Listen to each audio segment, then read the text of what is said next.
Olá, filhos e filhas do primeiro ano do JT. Em pleno domingo, Botafogo campeão brasileiro. Vou fazer esse vídeo de revisão para o EPA do quarto bimestre do Juarez Távora e, obviamente, do final do ano letivo de 2024, muito especial. O que acontece? Vamos lá. O conteúdo de vocês do quarto bimestre ficou resumido à Roma Antiga, um pouco fragmentado e tal. Então vai ser bem básico esse vídeo, beleza? Vou tentar ser rápido, tá? Então é o seguinte, a primeira coisa que vocês precisam saber sobre a história da Roma Antiga é entender o que é a palavra e o conceito de mito fundador. Vinícius, o que em rápidas palavras é um mito fundador? O mito fundador é uma história fantástica, tá? Que ela tem como papel justificar a origem de um povo e a relação que esse povo tem com o território que ele ocupa. É como se fosse uma justificativa do porquê nós somos donos daqui, né? Então, a história do povo romano ela é fundamentada nessa ideia de mito fundador e tal. E aí tem uma ligação também importante com o quê? Né? Com o povo, o território e principalmente os aspectos religiosos. Por isso que eles vão citar o termo mito fundador, ou seja, é uma relação mitológica religiosa, né? E uma relação de justificativa em pertencer àquele território, né? O mito fundador dos romanos ele vai ser basicamente, né, aquela história clássica de Rômulo e Remo, né, com as divindades romanas, né, e como eles são criados por uma loba gigante até crescerem, né, tomarem de volta o reino e depois disputarem entre si o poder. E é a partir daí que nasce o povo romano e também é nessa justificativa que as famílias donas de terra vão também se basear, né, a sua, digamos assim, herança passada e tal. E aí o que acontece? Na primeira fase da história de Roma, né, a gente vai ter um período de monarquia, né, você vai ter a presença de um rei, né, de uma governança real e ao mesmo tempo o Senado, que é um grupo político baseado em patrícios, homens patrícios. Vinícius, o que são os patrícios? Detalhe, os patrícios é uma classe social onde você tem famílias que vêm donas de terra, que são donas de terra. Como assim? São famílias que possuem a terra de uma forma de herança. Isso quer dizer o quê? Essas famílias donas dessas terras, elas são ligadas diretamente ao mito fundador que eu acabei de falar, e a partir disso, a partir dessa herança, ela se torna uma classe fundamentalmente, digamos assim, controladora da sociedade romana. Então, a gente fala no início de uma monarquia, de um rei e de um senado. E esse senado vai ser composto, né, por homens mais velhos. Todos esses das classes dos patrícios, ou seja, herdeiros de terra, donos de terra, né, e obviamente famílias ricas ligadas a essa relação com o mito fundador.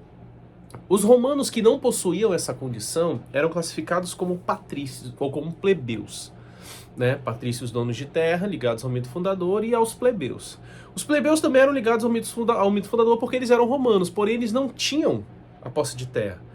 Então o plebeu era como se fosse uma classe romana abaixo dos patrícios, principalmente por essa questão de não possuir terra e não possuir essa herança ligada à terra. Não quer dizer que os plebeus, eles obrigatoriamente eram pobres.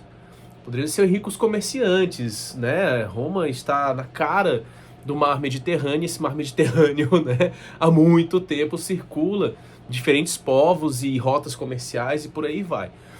Mas mesmo assim, o plebeu, ele é plebeu. Nasceu plebeu, morreu plebeu. E nessa primeira fase da Roma Antiga, as relações entre essas duas classes, elas vão ser bem óbvias, são relacionadas a leis. Né? Os plebeus não tinham direito à terra, os plebeus eram proibidos de casar com patrícios, por exemplo, e a única forma, uma das únicas formas, né, que era mais praticada, digamos assim, nessa época, de um plebeu ter uma certa ascensão, mas continuaria plebeu, é ser um cliente de uma família patrícia. O que seria o cliente? É como se ele estivesse, como se ele fosse um serviçal, como se ele tivesse a serviço, né, se ligando diretamente a uma família patrícia. Isso, socialmente falando, não era nada, mas ele meio que, como estava lá ligado a uma família patrícia, esse plebeu poderia ter uma certa regalia, digamos assim, entre os outros plebeus. Ah, então quer dizer, Vinícius, que o plebeu poderia se casar ou subir de poder, de classe? Não, não poderia. Nessa primeira fase, não. Então essas relações existiam. Existia também um regime de escravidão no período da Roma Antiga, né? que era a escravidão, né, ou por guerra, né, ou seja, de uma conquista, de uma invasão, né, e a conquista de um território, e a escravização de um povo estrangeiro, e também uma escravização por dívida, né, tal qual os gregos antigos faziam, né. E a gente tem que lembrar que o povo romano é um povo totalmente influenciado pela cultura grega antiga, né, que ocupou aquela região ali, os períodos de Alexandre o Grande e por aí vai. E aí o que acontece? A partir dessa primeira fase, a gente vai para uma segunda fase da Roma Antiga, que é a fase da República Romana. Isso quer dizer o quê?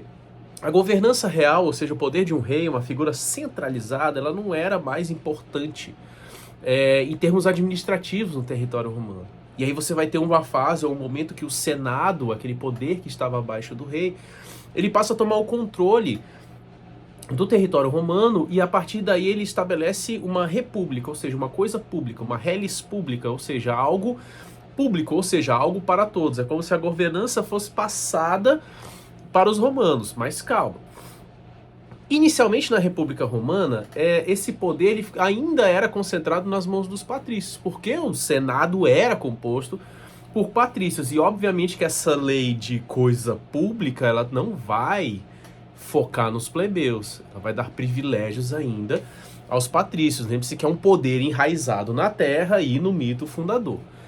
E aí, a partir disso, você vai ter a construção de uma nova administração do território romano, que vai ser baseada em leis escritas, ou seja, a formação do direito romano, né, que é base das constituições e das leis que a gente tem até hoje aqui, pelo menos no ocidente, né, do mundo, e também, principalmente, sobre as relações de poder que vão ser construídas a partir disso. Por quê?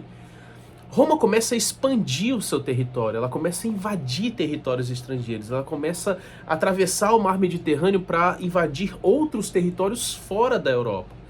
E essa expansão, ela vai vir, obviamente, também com necessidades de mudanças dessas relações de poder. Ou seja, o poder ele passa a ser burocratizado.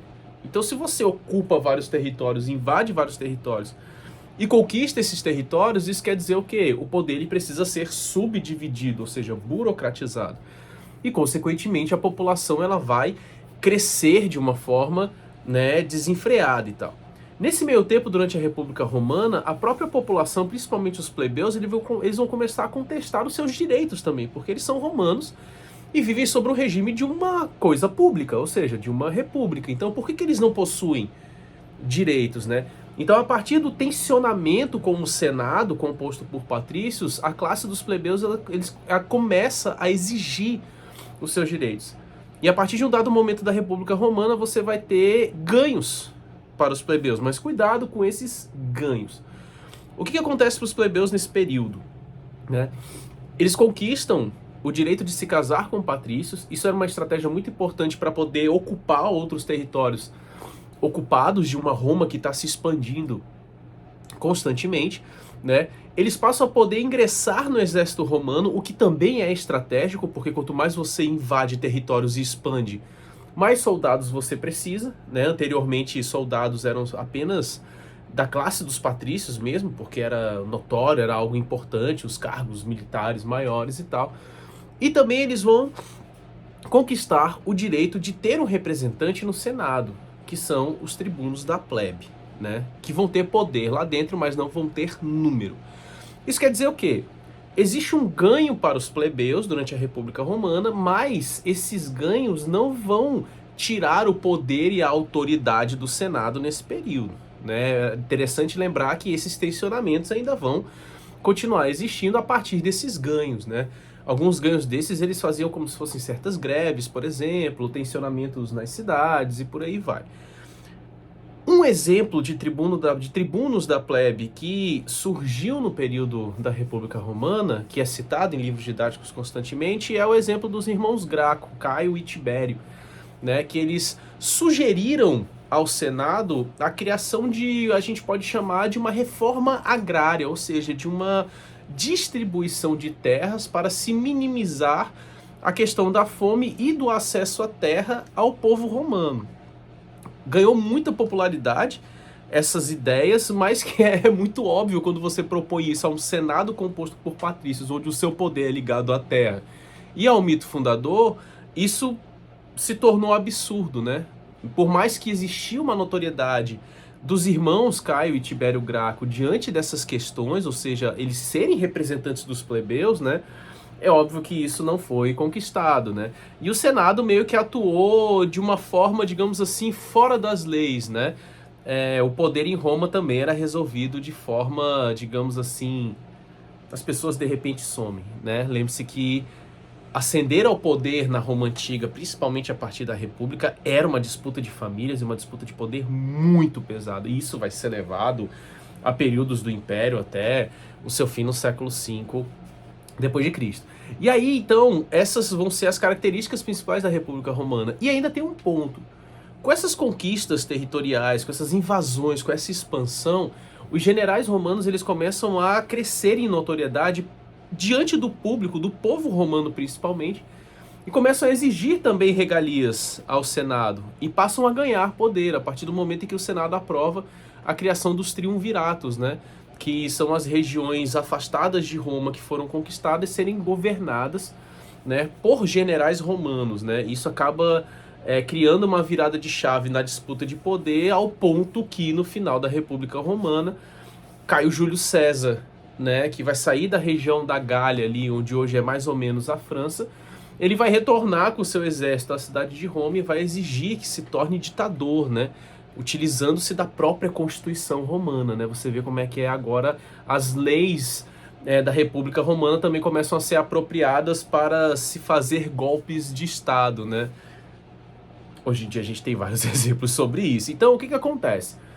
Com essa virada da entrada de Caio Júlio César, né, como um poder ditatorial e meio que um rebaixamento do poder do Senado romano, né, você vai ter uma outra virada de chave na história da Roma Antiga, né? E que, consequentemente, a partir do assassinato do próprio Caio Júlio César, você vai ver o surgimento daquilo que a gente vai chamar de terceira fase da história da Roma Antiga, que é o Império Romano, né? A gente passa por uma fase monárquica, uma fase republicana e a fase imperial, que vai durar aí séculos e séculos. E, Vinícius, qual é a grande característica dessa fase imperial romana, né? Que é onde eu paro por aqui no nosso conteúdo, né?